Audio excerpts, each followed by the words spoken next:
Hello and welcome to the channel. So on today's video we're going to be digging into the Bing constant velocity carbs on my 1981 BMW R100 CS. I've got a little bit of jetting work that I want to get done on these after installing the Wedgetail Digital Ignition system on the bike. Now I'll do a full video on that because it's been a bit of a learning curve, but it's definitely transformed this bike for the better, little spoiler alert. However, I think it's also revealed a little bit of a lean spot in the fueling on this bike. Maybe it's just because of the way the mapping works on the Wedgetail versus the stock system. But now as I'm coming up off idle, getting into the kind of mid-range, we're getting a little bit of lag, the occasional little splutter through the carbs. So definitely want to do a little bit of investigating to get that sorted out. So we'll jump in, I'll get the bings off, we'll have a little look and see what's going on and see if we can improve it. Right, so first things first, a little tip for you. If you don't want to mess up all your carb settings, you can actually just take the top off these carbs so that we can essentially kind of leave the top bit still connected to the bike. So I'm just gonna remove the throttle cable like that, so that pulls up and goes out the way like that. Before we start moving things around, is just get the fuel bowls off because I want to measure the fuel level in there as well. And not a drop was spilt. These can be a bit of a pain to get off, but I use ceramic paste on these when I put them in, so it makes it nice and easy to get them off. There you go. So we can keep that attached to the bike. Get all this out the way for now. There you go, get these out of the way, like that. And then this, just slide that off. There you go, so you get that down there like that. This means we can get this entire arm out the way, like so. What I tend to do is try to leave this bit connected to the spigot because there's some kind of shapes cut into this spigot, and the rubber, because this is new, it kind of bites into those quite nicely. So we don't really want to disturb that. So we'll just undo it from this side. There you go. Whoop. Get that out. And obviously, final thing, just disconnect the fuel. First thing I'm going to do, because it stinks, is just measure the fuel height quickly. I'm going to go from the bottom of the well, so that's 27.8 on that side, and a little higher on this side. So about 29 on that side. It could be that when I took this bowl off, we got quite a lot of fuel dump over from the little crossover line, about 28. So there's about a millimetre difference, so maybe this one's a touch higher. So as I mentioned earlier, one of my kind of experiments that I was doing with these carbs was to figure out whether it was running richer or leaner than it wanted to be. I experimented with setting these needle heights to different settings. So this is currently on its shortest setting. So this is on clip position 4, which is the richest setting. So this kind of tapered needle goes through the needle jet orifice, obviously either restricting or opening up fuel flow. The shorter this is, the quicker that taper is going to come up, if you like. So the more fuel it's going to get quickly, but it is quite a coarse setting. So moving up one clip on this is probably like 2 or 3 jet sizes. So what I'm going to do is go back to the stock setting, which the Bing book says should be on position 3. So we're going to come up one click, and then we're going to change the needle jet on this. What you want to do is twist it like 90 degrees, and then, in my case, pull it up. So I've actually found the best way to do this is just to wrap a little bit of tape around it. Just go like that. And pull up. That was it. Easy to miss it, but that's it. And now you've got to go through the pain of having to not only unwind all this tape, but make sure that the needle's perfectly clean as well. So any gunk that's been left on this tape. Oh shit, I think we just went up another click. I'll get that absolutely clean. And now the other thing to do is just measure it. And 45 point something or other, 45.3 I'm at, is where I want to be for position 3. The critical thing to do is make sure that whatever setting they're on, they're exactly the same on both sides. Twist and click, there it goes.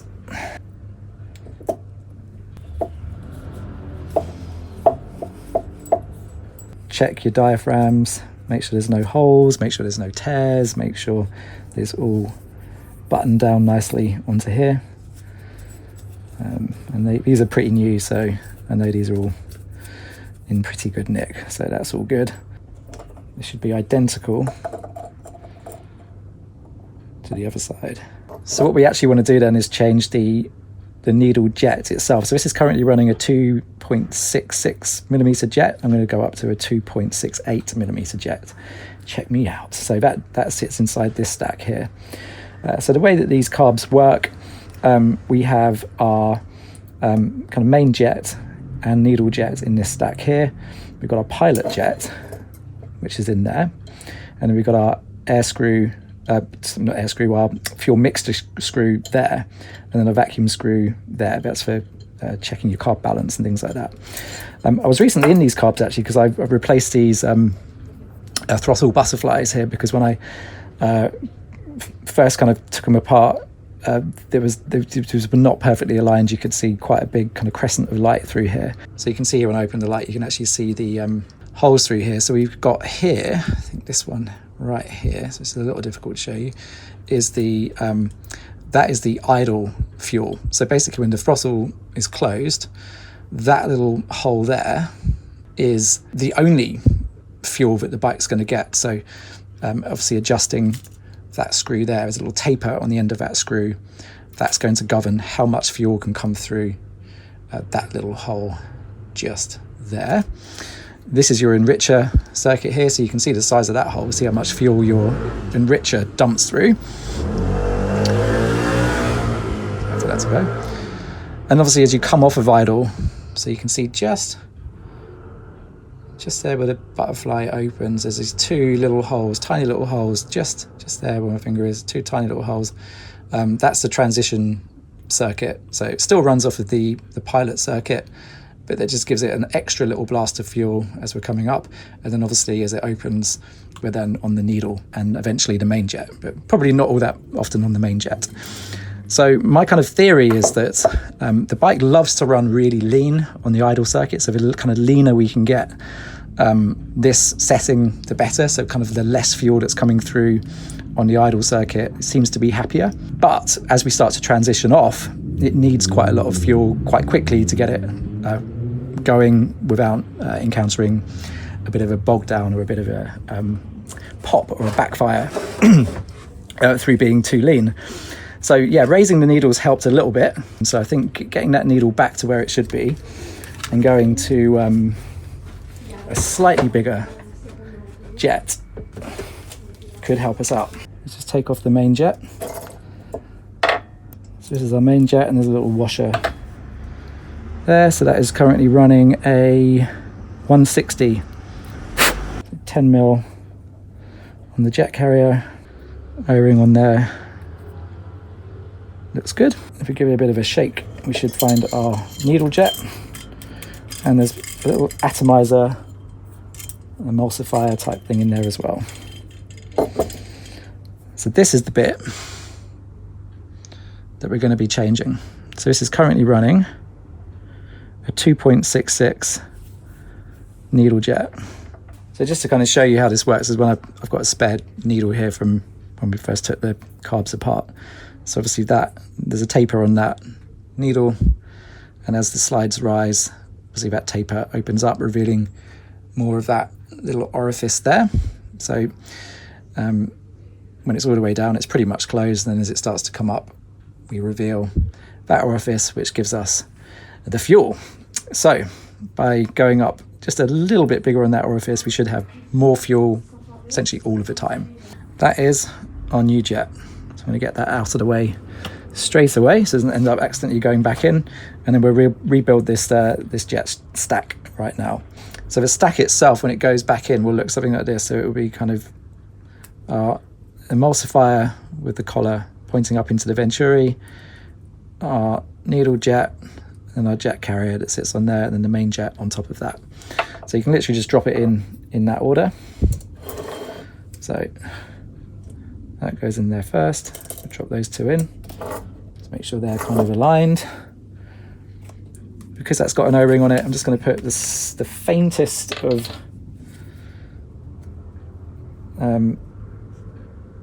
coatings of silicone on it, just to help it slide back in. Not a huge amount, but just a little bit. Just do this by hand, because if anything's kind of binding up or not seating properly, you do not want to force anything. So we should see that guy poking through there like that. That's smoothly going into the bore with no issues. We'll see in there, you can see all the way through, nothing's crooked, nothing's out of place. Definitely want to make sure that's the case before you tighten anything down. Give it a little nip. And we'll put our jet back in. Just before we do that, we'll just give it a quick blast through a bit of air, just to make sure it's all cleaned out, and it's all good. Make sure you've got the little washer on there.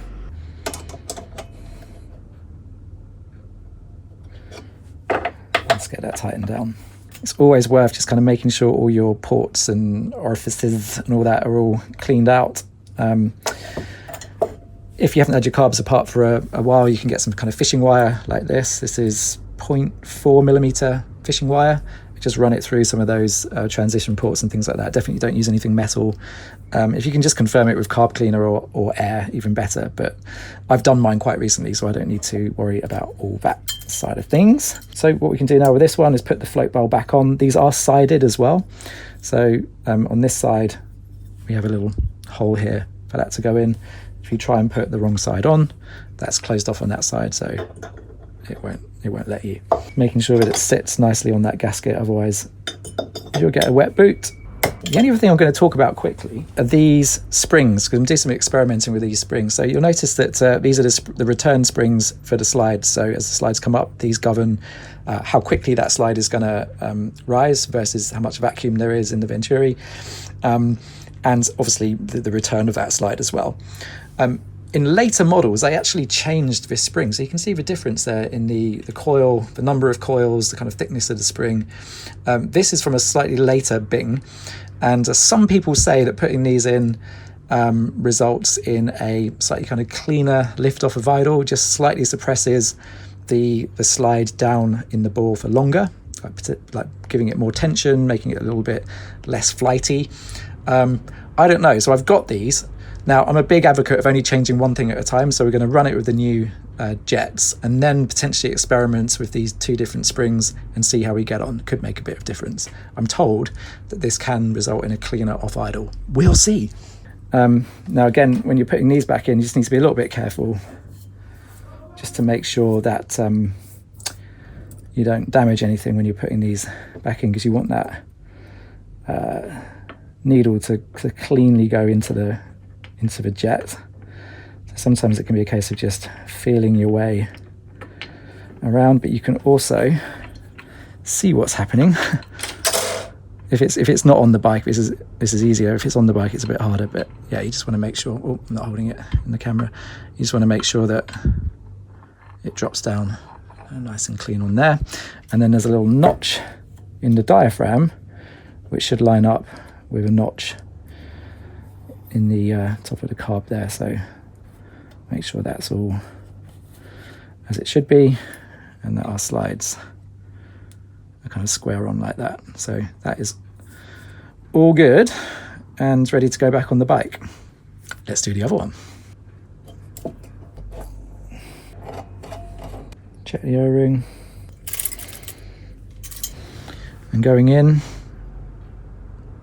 is a 268. Drop you guys in first. Make sure that's all lined up.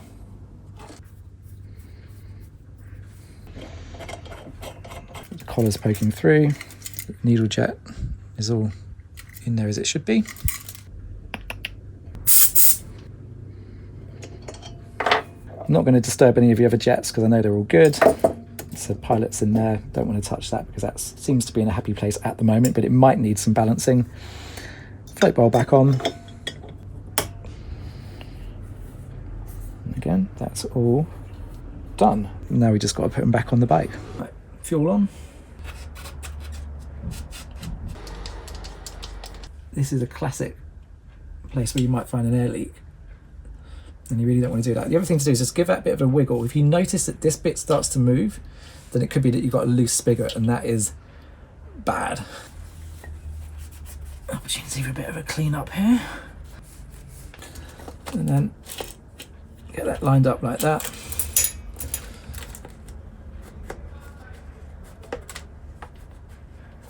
And slide that up on there like that.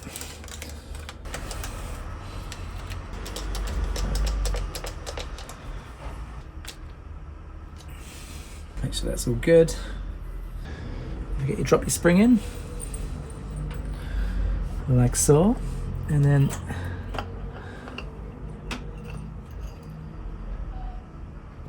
down on there like that.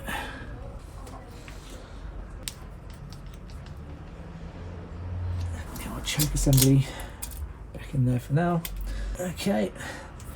So that throttle setting should now be the same. It shouldn't, we fundamentally haven't changed anything. Haven't changed the idle stop, haven't changed anything, but we might still have a bit of balancing to do because of the change in the jet size, but we'll see. Right, next side and we're done. Okay, let's see if it fires up. Here goes nothing. Might take a bit of cranking.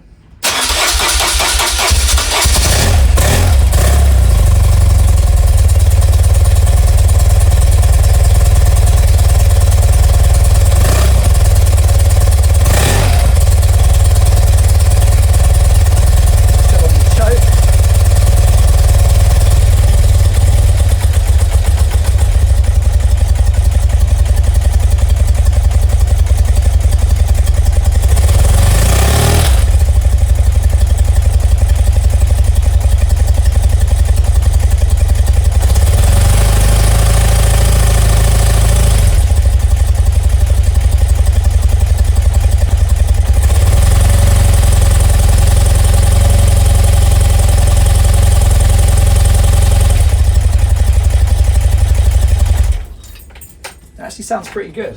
I think we need to take it for a ride.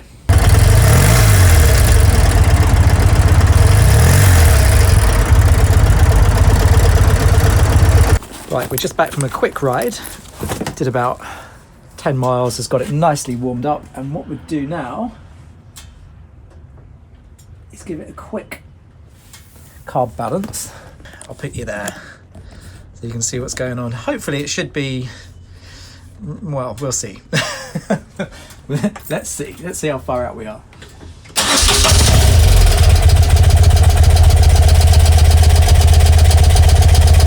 Not bad, just a little fast on this one, so we might do is just speed this one up slightly.